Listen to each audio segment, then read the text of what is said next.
Hello. Today I have one live audience member and two via the Facebook Messenger video phone call. Hello. Hi. You guys there? All right. Okay. So today I'd like to talk to you about 3D printing. How cool and beneficial this technology is has yet to be captured by the general public. First, let me tell you a story about a child named Kaiba. When Kaiba was 6 weeks old, his underdeveloped lungs gave out on him. He had a weak windpipe and his trachea ended up collapsing. The doctors gave him a minor surgery which allowed him to still continue to breathe on a ventilator, but it was only a temporary fix. His heart was still stopping on a daily basis, and the doctors had realized that they needed to open up a passage with a splint. This is when 3D printing came into the picture. Kaiba needed something small and something dissolvable. So the medical team decided to try and get the FDA approval to make some kind of a dissolvable splint from a 3D printer, and luckily they did get the approval. So with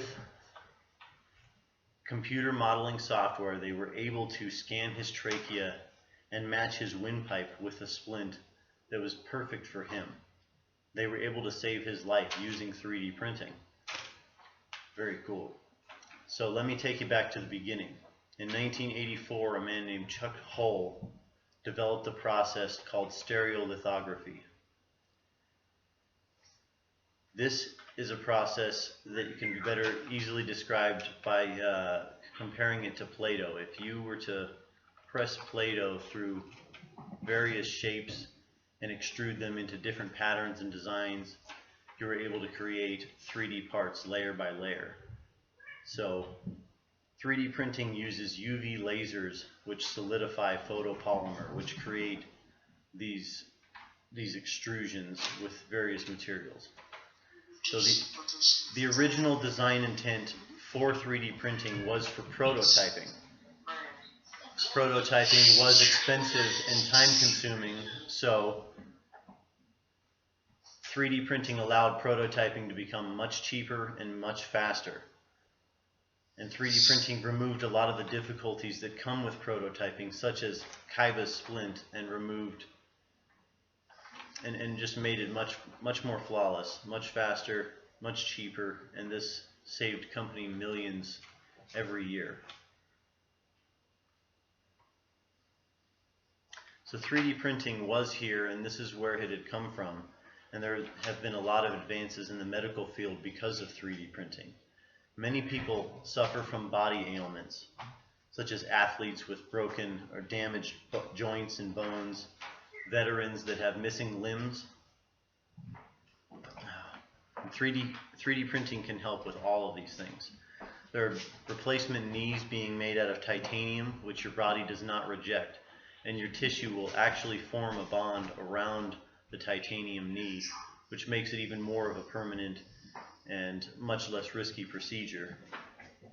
Amputees are allowed to have much more precise prosthetic arms and legs because of 3D printing as well.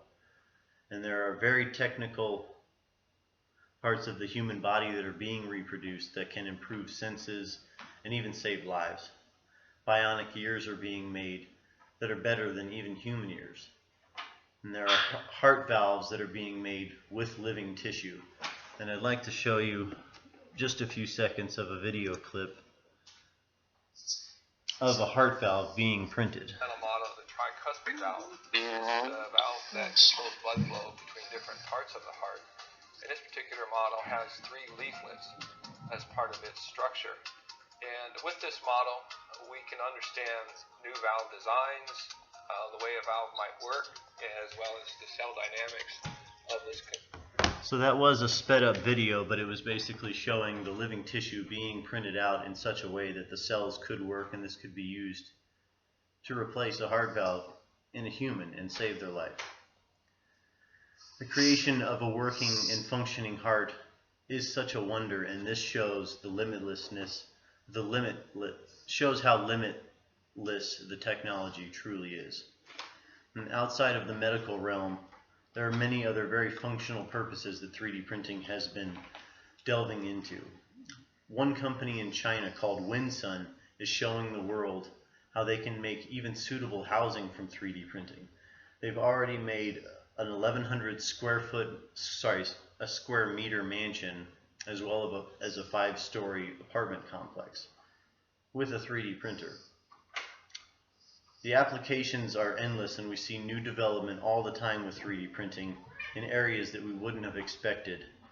And 3D printers may even be sent ahead of space missions into space, where they could build structures and even build tools and supplies for the astronauts when they're out there.